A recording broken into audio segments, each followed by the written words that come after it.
well tonight. My name is Sarah Chaudhry, and I'm going to be your host for this evening.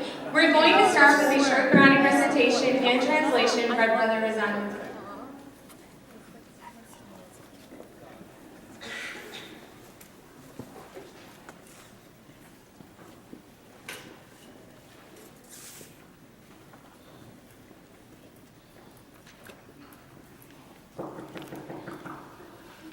أعوذ بالله من الشيطان الرجيم بسم الله الرحمن الرحيم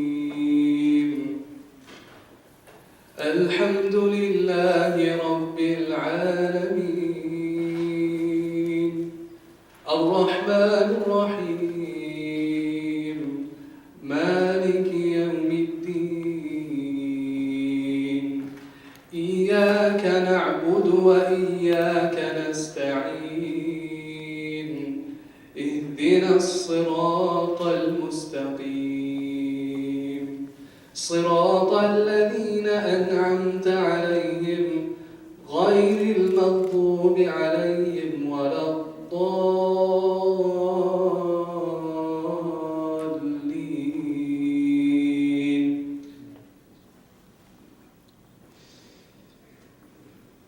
In the name of Allah, the most merciful, the mercy-giving. Praise be to Allah, Lord of the worlds, the most merciful, the mercy-giving, Lord of the day of resurrection. You alone we worship, and you alone we ask for help. Guide us to the straight path, the path of those whom you have favored, not the path of those who incur your wrath, nor those who have gone astray.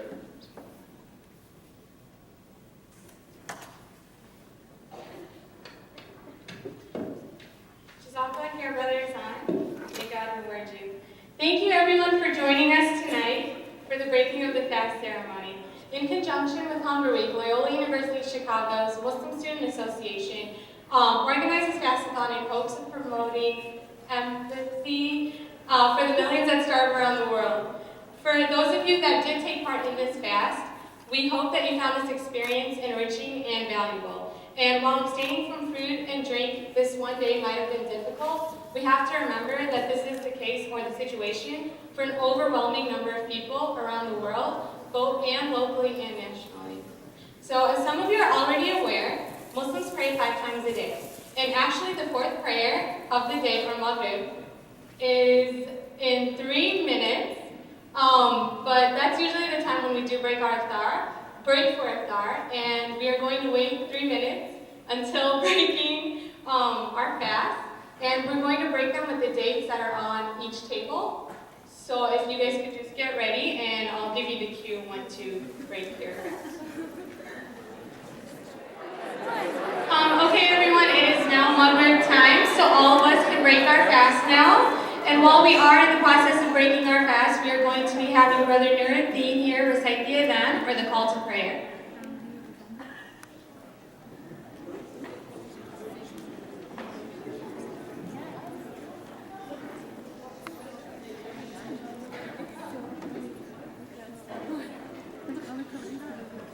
Allahu Akbar, Allahu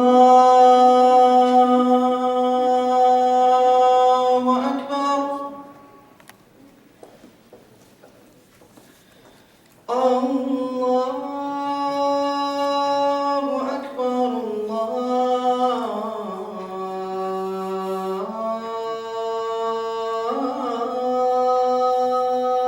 Allahu Akbar.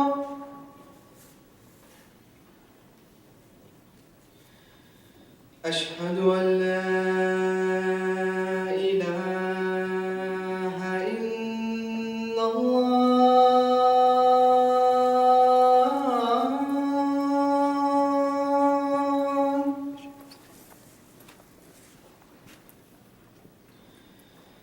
أشهد أن لا إله إلا الله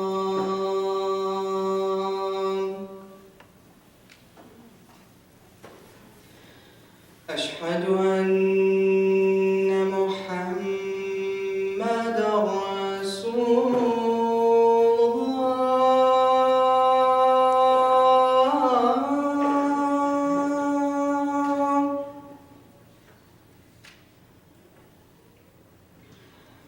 أشهد أن محمدا رسول الله.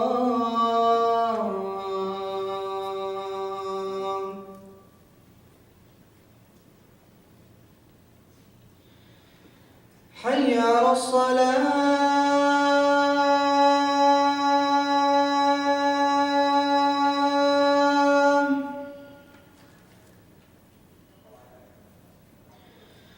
حي على الصلاة.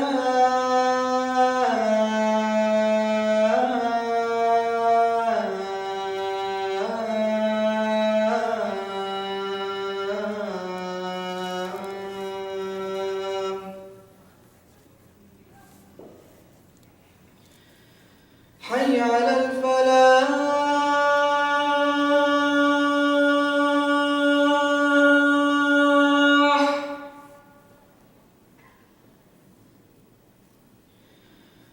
حي على الفلاح.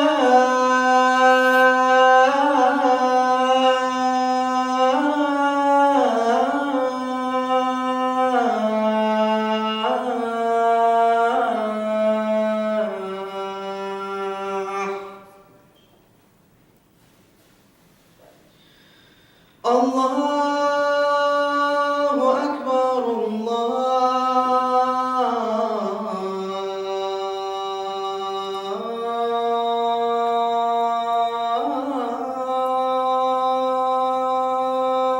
أكبر.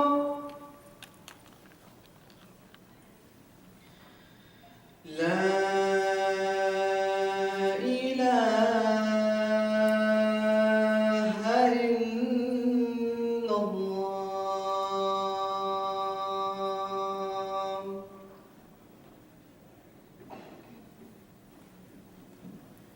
Jazakallah khair. May God reward you. Now is time for prayer, and it is going to be in Damon Mosque. And the way we're going to do this is we're going to divide up the room. I hope everyone is enjoying their dinner, and I want to thank everyone once again for joining us in this great cause to raise awareness of hunger around the world. To provide more information about Hunger Week, I'd like to welcome our very young Loyola student, Stephanie Merrow, to the stage.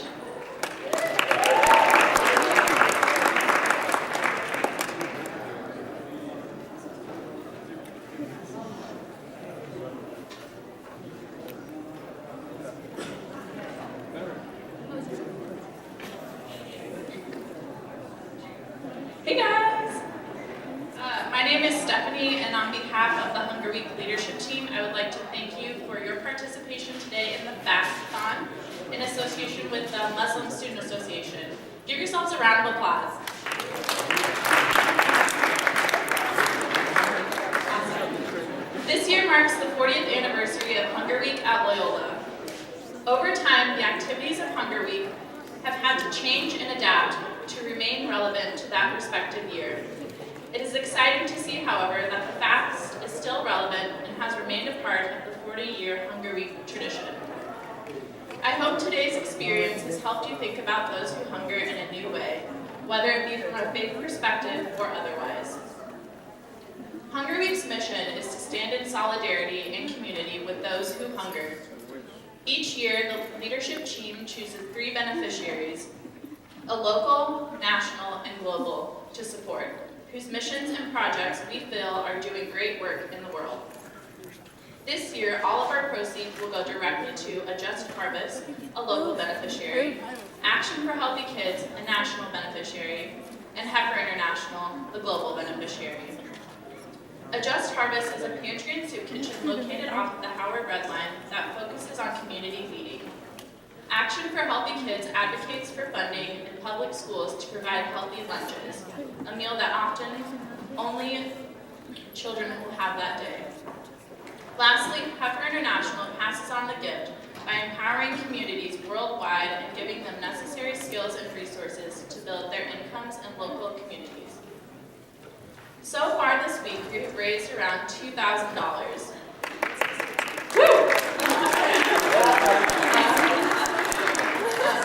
Our events have included a screening of a 2013 film, A Place at the Table. We've hosted a social class dinner with Oxfam Loyola, sat down with students in a round table to discuss hunger topics and solutions during Hunger Speaks. We've sent volunteers to several soup kitchens, sold bagels, soup, and bread, made hundreds of peanut butter and jelly sandwiches for a local shelter, and none of this could have been possible without you. What else? Okay. Today's Fastathon is one of our last main events, but there is more to come on Saturday. The online registration for our 5K is actually ending tonight, so you guys want to make sure you get on that. And then later in the evening that same day, we're going to have a concert here in Damon called Busted for Justice. So we want to see all of you guys out for those events. We're also selling t-shirts for $10 and accepting a suggested donation of $5 for today's fast. So if you didn't put your money in the jars, go ahead and head out to the table as you leave. And lastly, we do need a couple extra volunteers for the 5K on Saturday morning from 7 to about 10:30. So let me know if you want to come out and support that event. Thank you so much for your time and enjoy the rest of your evening.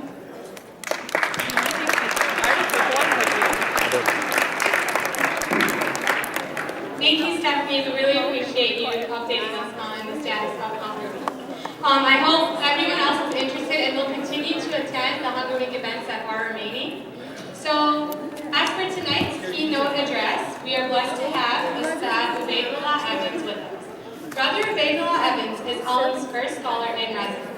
He turned towards Islam while in high school, and upon finding Islam, Ustad Ubaydullah began studying some of the foundational books of Islam under the private instruction of local scholars, while simultaneously pursuing a degree in journalism from Columbia. Since then, he has studied at Chicagoland's Institute of Islamic Education, IIE, under the rectorship of Maulana Abdullah Salim in Tarim, Yemen, and Al-Azhar University in Cairo, Egypt, where he is the first African American to graduate from its Sharia Islamic law program. Ustad Ubaydullah also instructs with the Talib Collective and the Inner City Muslim Action Network at times. So without further ado, please help me in welcoming Ustad Ubaydullah Evans.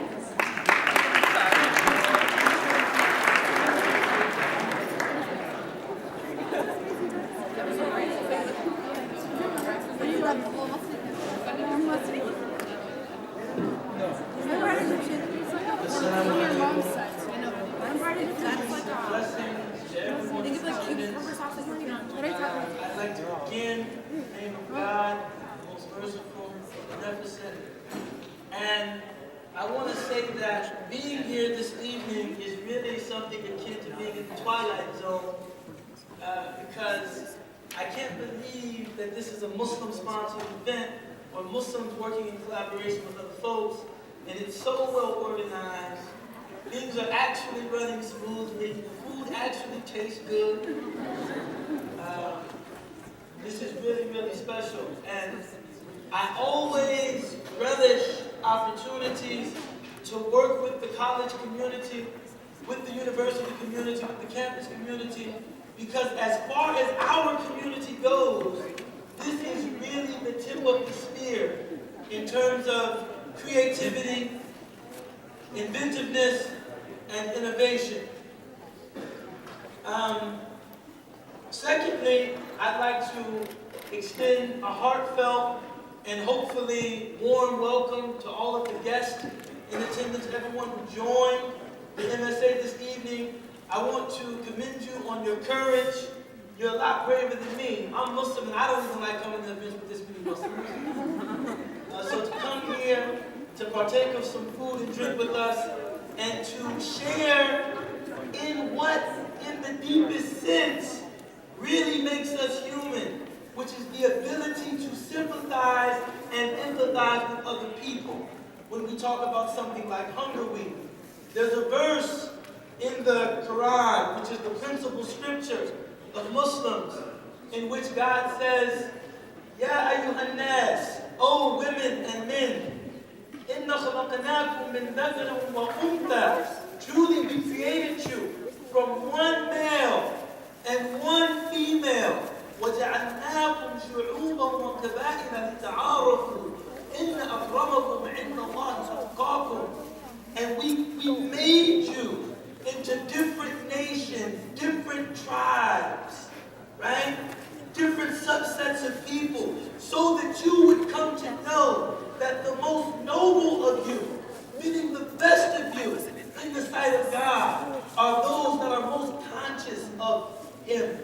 And it's important that we recognize that this verse is inviting us to celebrate diversity. As a Muslim community, we really look forward to opportunities like this because we don't want to stop at merely tolerating diversity. See, tolerance is when someone that's higher up on the totem pole, or someone who occupies a higher position socially, politically, economically, gives someone lesser than them the right to exist. And then, when I'm so inclined, maybe I will learn how to belly dance or smoke hookah or something like that. But somebody said, whoa. But celebrating diversity is different than that. So our being here and having such a diverse assembly, we really take this as a sign of God. Now, the topic that I was given for this evening was fasting, was hunger. And by fasting, we mean voluntarily giving up food and drink. And in the Muslim religious context, if one is married, even spousal relations. I hope we're all adults. I know my daughter, she has no idea what I'm talking about. So don't worry about it. Right? And this is very significant, and I want you to stay there.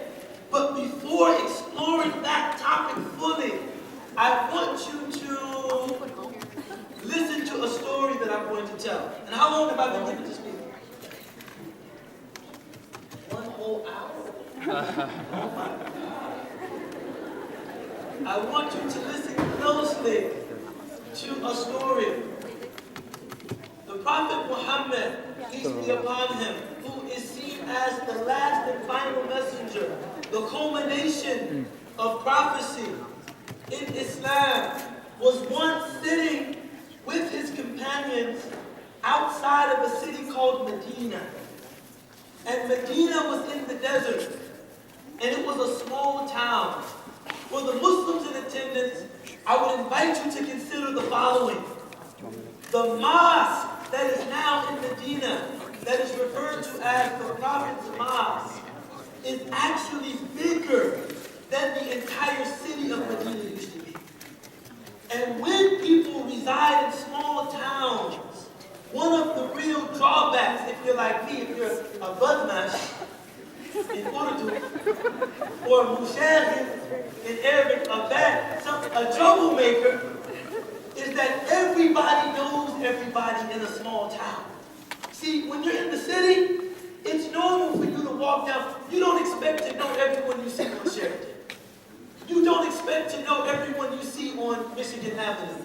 But when you live in a small town, you expect to know everyone you see. And when you don't know someone that you see, the natural assumption is this person is traveling through our town. So they're sitting together, Prophet Muhammad and his companions, and they see a visitor descending upon their gathering. And they describe him as being dressed in extremely white clothes. And he had extremely dark hair. And although you probably can't tell, this is meant to convey the sense that he was fly.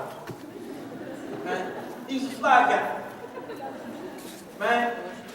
So when he got closer and they could see this description, they said, wait a minute.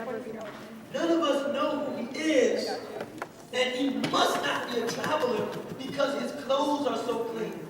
I used to live in Yemen. I used to live in the desert of Yemen. as Solomon mentioned during that very generous introduction. In fact, it was too generous.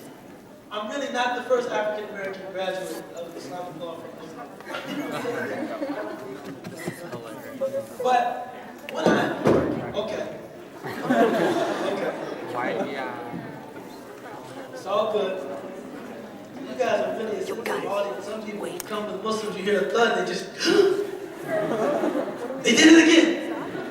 But it's okay. It's okay.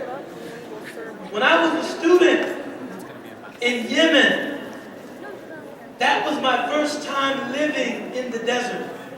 And I still remember on my first day of class, leaving my dorm and heading to the classroom. It was maybe 1 or 2 blocks, maybe, tops. And when I came out of my dorm room, I was all turned out. Me, I'm like the visitor in this story. I like to dress too. I was all turned out. I had on my blue blazer, gray slacks, loafers, argyle socks. And everybody in the village just started laughing at me. And I'm thinking, man, this is Ralph Lauren, man. What's funny about that? And they said, man, no one dresses like that here. Because here, wherever you go, you get dirty. So when they saw this person descending on their gathering, and his clothes didn't show any sign of travel, they all got really concerned. Wait a minute, who is this guy? Then things got even weirder. When he came to the Prophet Muhammad, peace be upon him, and he addressed him by first name. He said, Ya Muhammad. And this wasn't something that they did regularly. They used to address him with the title of respect. You know, like we say Mr. or Sir or President, like this. But they would say, Ya Rasulullah, which means, O Messenger of God. But this visitor just says like, dude, there's intimacy here. There's familiarity here. Ya Muhammad. Ma huwa Islam? What is Islam? What is Islam? And so the Prophet gives him what we refer to as the 5 pillars of Islam. The testimony of faith, praying, fasting, making the pilgrimage if one is capable, if one is able to, and giving a mandatory portion of your savings every year. And then the visitor says, yeah, that's right, you spoke the truth. And they're like, wait a minute. How does he ask the Prophet a question? And the Prophet introduces to us all kinds of unprecedented things that are absolutely, we don't have any frame of reference for what he gives us. And this guy's telling the Prophet, yeah, you're right about that. Then he says, what is faith? What is Iman? And the Prophet tells him quite simply, faith is to believe in God. It is to believe in God's angels. It is to believe in God's messengers. It is to believe in God's books. It is to believe in the day of judgment, right? A day in which we will be resurrected and held accountable for how we lived our lives. And to believe in destiny. To believe in divine predestination. The good of it and the bad of it. And then the visitor says, yeah, that's right, you've spoken the truth. And then he continues, O Muhammad, tell me what is moral excellence, ihsan. What does it mean to really be excellent, morally or ethically? And the Prophet responds to him, it is to worship the divine as though you are beholding him. And even if you aren't beholding him, know that he is beholding you. And he says, yeah, that's true. And this is where I want you to pay particular attention. Because this is the backdrop against which my lecture is set. He says, tell me when the day of judgment will come. That's the next thing that he asks. Tell me, when is the day of judgment? And the Prophet responds to him, about that, the one being questioned has no more knowledge of it than the one asking the question. But I can tell you of some of its signs. I can tell you of some things that will occur before the day of judgment occurs. And so the visitor says, sure, tell me of its signs.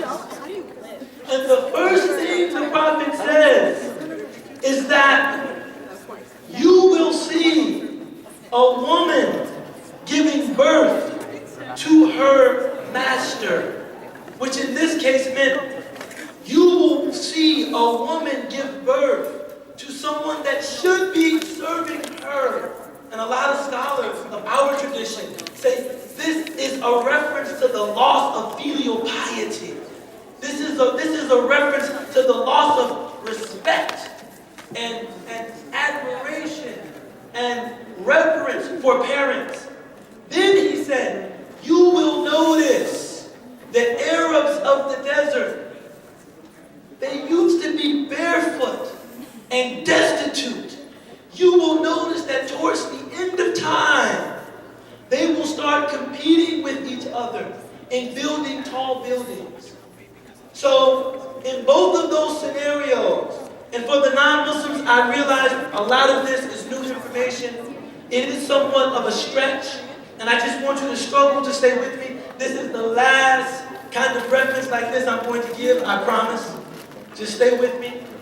But in both of those scenarios, you have things that are out of place.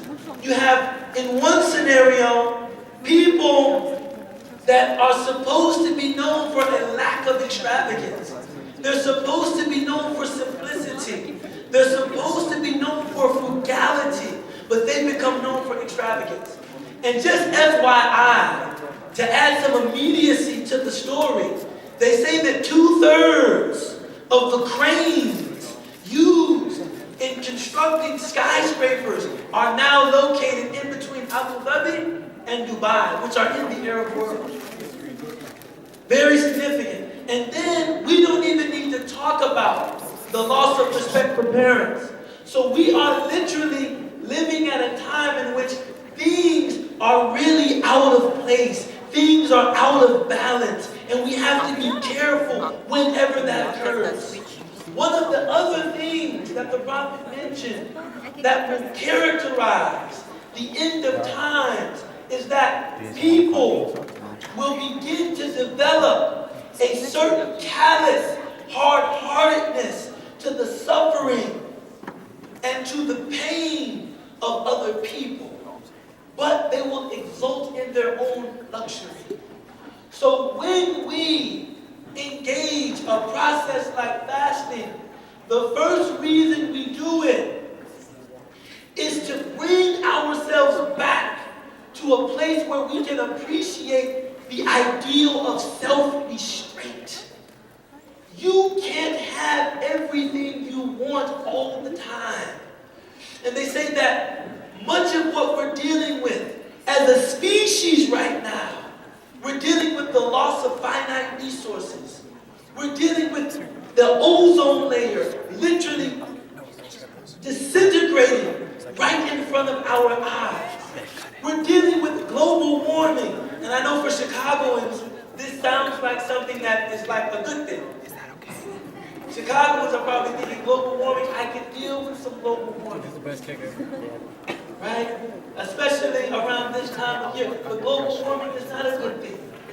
We as a species are beginning to consume at levels that are absolutely unsustainable. And if we don't begin to reel ourselves in, we can actually bring our planet to the point of catastrophe. And it's all because things are mismatched. Things are backwards. So the first reason that Muslims engage fasting is to practice the ideal of self-restraint. God says in the Quran, "O you who believe, fasting has been prescribed for you as it was prescribed for those before you, so that you might learn to control yourselves." The second reason, and this is really what I want to focus my talk on this evening, that we engage in fasting, is so that we can develop better, more real, and deeper empathy and sympathy with people who are in hunger. This is the reason why we do it.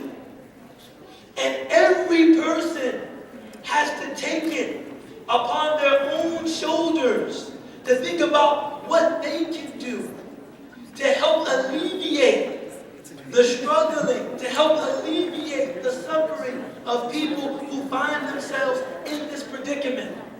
There was a group of theorists in the UK, and they were referred to as, actually, guys, it's very difficult for me to speak when there's so many sidebar conversations taking place. Just a little focus. I'm not going to use the entire hour, I promise. Right? And I know you guys are college students, you just got a free meal, everybody's happy.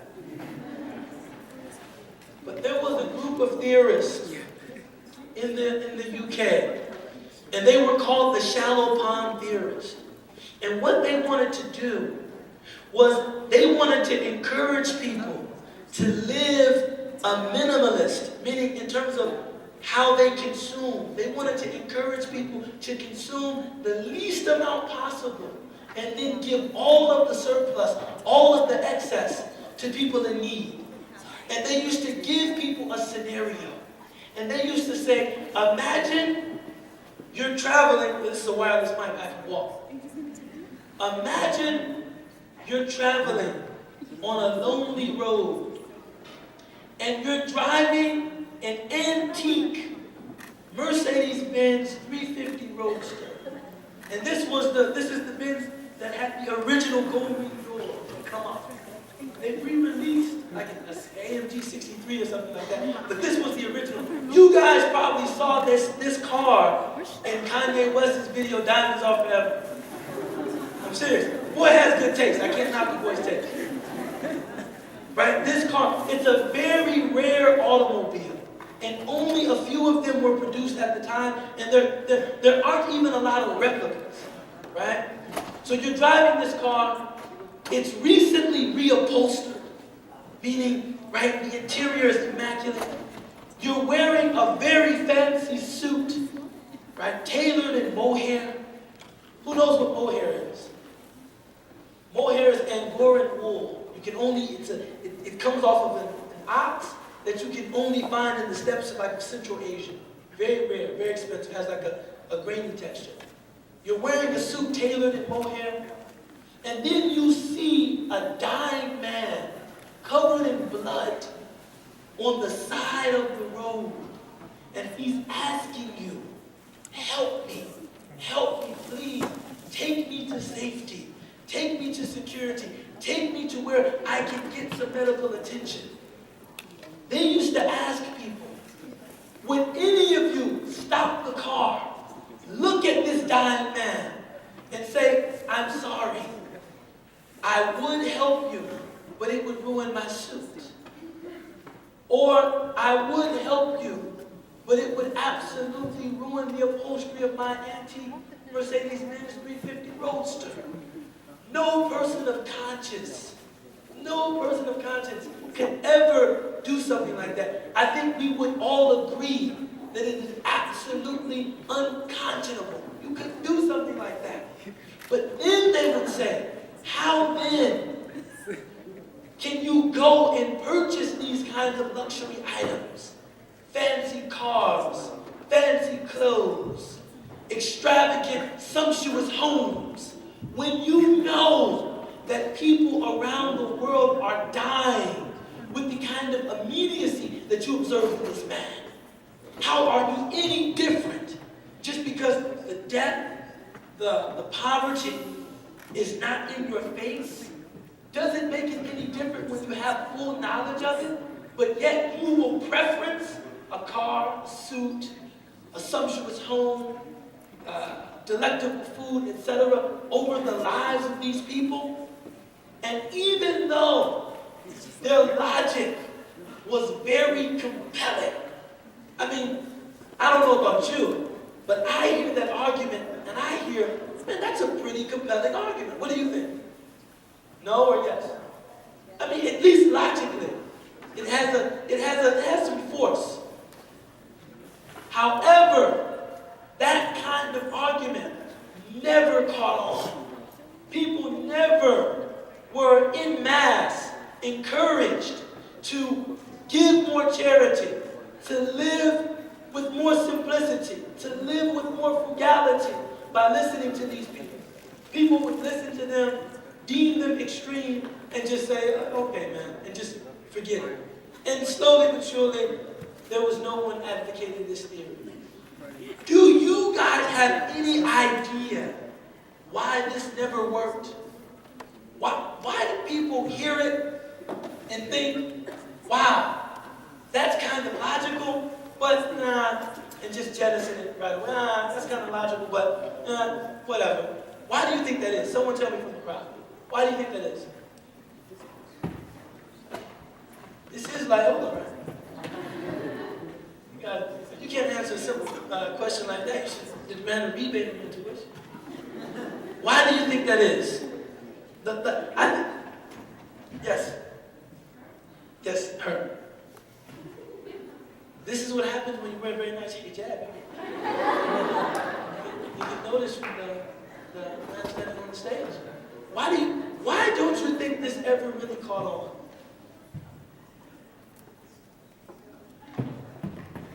You weren't paying attention. I know you were paying attention. Yes. Why don't you think, even though it seems like a pretty logical argument they were making, why don't you think it ever caught on?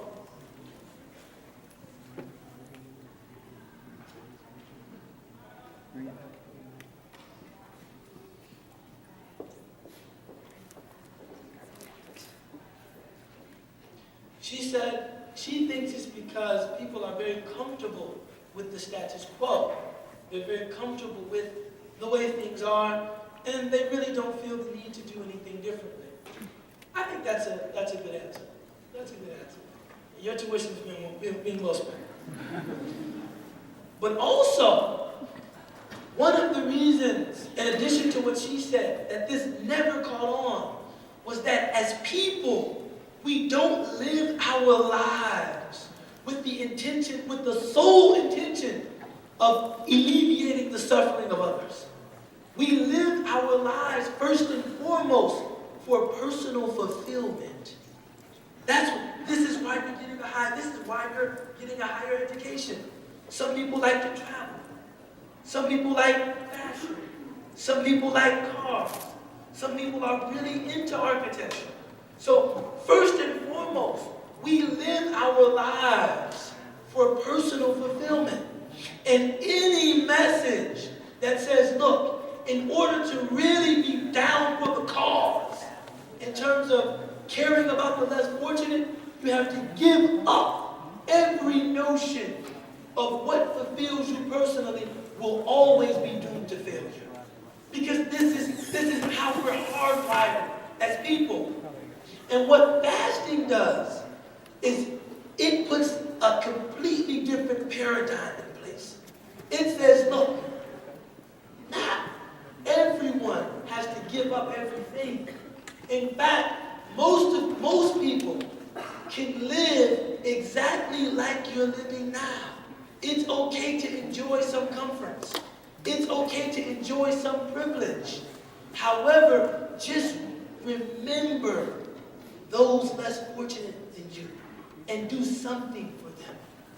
Just remember them. You don't have to give up everything, but give up something. Remember them. So it's not about, look, we can't do this or we can't do that. We can't enjoy food. We can't enjoy a good time. No, but in doing so, we have to engage practices and processes like this so that we stay connected to them. And that we know that in between seeking those things that fulfill me personally, there's a part of my effort, a part of my striving that is dedicated to the cause of those less fortunate. And this is really, for Muslims, the highest expression of what it means to be a God-conscious human being. Nothing else. This is what it really means to taste and enjoy a thoroughgoing relationship with your Creator. I was once in a gathering, and this is a true story. I kid you not. I was once in a gathering, and there was a member of this was a Muslim setting, and there was one woman there that before she converted to Islam, she was a witch. And I'm not talking about like she's flying around on October 31st on the broomstick, lots of cats following her or something like that, and then she appears in a Geico commercial or something like that. Meaning she really practiced black magic. Meaning she really was into the occult. And she said that she attended a conference of witches and warlocks in Geneva, Switzerland. This is no lie. And she said that during their conference, there was one member of their party who, if he wanted to change positions in the room, he would just levitate from one position to the other position. And you're probably thinking what I was thinking. She had some old guacamole or something like that. She said, no, I've never abused drugs, never messed around with hallucinogens. This was something I really saw with my own eyes. And I wasn't bewitched, no pun intended. I really saw this with my own eyes. And she wanted to know, if you say that from a Muslim perspective, these people aren't on the correct path, they don't have the truth, then how do they have what seems to be the spiritual power to do things like this? Something like defying the laws of gravity. And this is a true story. I wasn't in Geneva, Switzerland, but I was there when he was telling the story. And for all intents and purposes, she seemed like an honest, virtuous woman. She didn't seem like someone who just sensationalized stories to get people to listen to her. She seemed very confident and secure, and she was just sharing something of her experience. And the teacher, he thought about that for a while. And then he responded to her, well, you know, if you go out to O'Hare Airport, you'll see people flying around all over the place. That really doesn't mean anything, that a person kind of has these spiritual states and can do things like that in terms of assessing what they really have in terms of their relationship with the divine. It is not a miracle, he told her, to fly through the sky. Rather, it is much more of a miracle to live humbly and to walk with dignity and concern for others on earth. And that's what fasting is about. It's about being firmly down to earth. And it does express a deep, profound, meaningful connection with God. So don't take this lightly. Don't think of this as insignificant. This is when people who are answering the call of being concerned, and by concern we mean real, legitimate concern for people that have less than them. And we have to understand, we are a people who now are given to excess. We are a people given to excess. Right? We are a people given to excess. While a third of the world lives on less than $2 a day. I've lived in Yemen. I've lived in Cairo. I've seen that poverty. And if we as a community don't believe that we have a responsibility, and by community, I'm not referring strictly to the Muslim community. I mean the community of people here that enjoy much privilege, much more than they need, enjoy access to food, enjoy access to quality, comfortable clothing, enjoy access to potable drinking water, enjoy access, for the most part, to clean air that we can breathe. We have a very real, imperative responsibility to make those really human rights. These aren't just, extra or additional comforts. accessible to other people.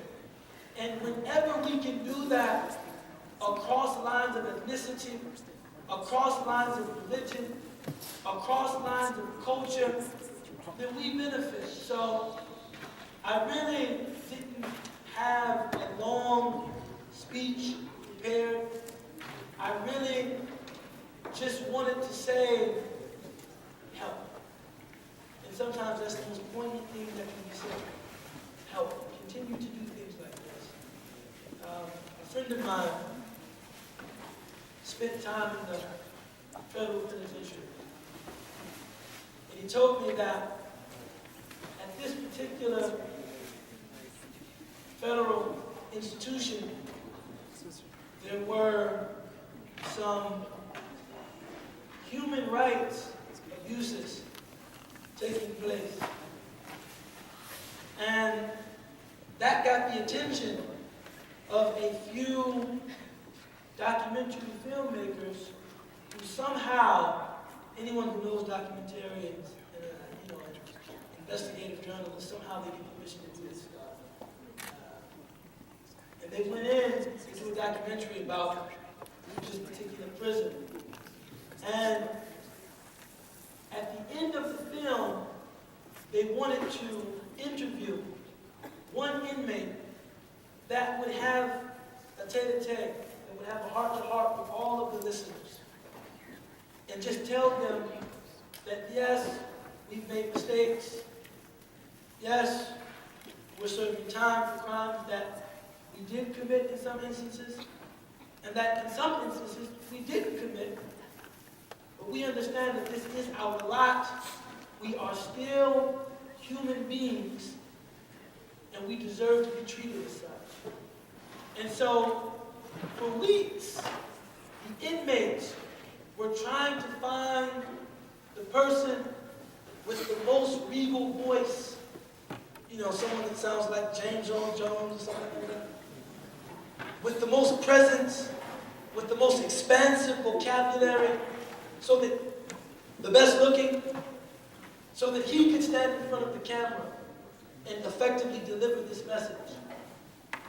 And they had contests, and in the end they chose somebody. So when the time came for him to deliver this address, he looked squarely into the camera and he just said, help. We're human beings and we need help. And past all of the flowery rhetoric, past all of the parables and symbolisms that can be drawn from Islamic scripture and so on and so forth, because I had really expected to have, every time I go to MSA events at other campuses, the only people there are Muslims.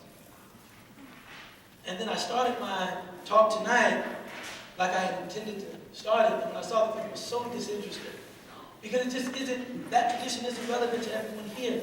I said, okay, now I have to just come up with some ad hoc, just come up with something just delivered impromptu in order to get the point across. And that's all we're trying to do, is just say, keep doing this, keep thinking about those less fortunate than you, and help. We all have to do our part. We don't have to give up everything.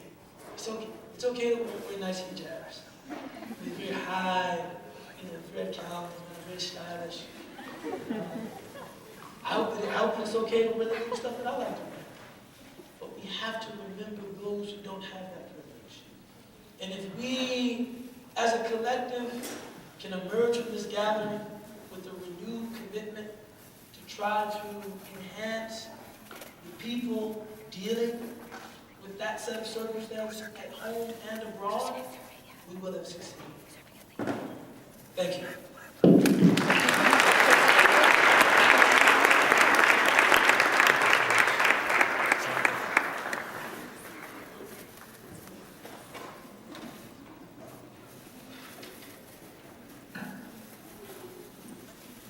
Jazakallah khair, Brother Maython. That was amazing. I hope everyone benefited as much as I did. And on that note, let's make sure we don't throw away the food that we have taken out. We need to remember and be grateful for everything that we are blessed with. So many of so many people around the world aren't blessed with this much food. So let's try to finish up everything that is on our plate.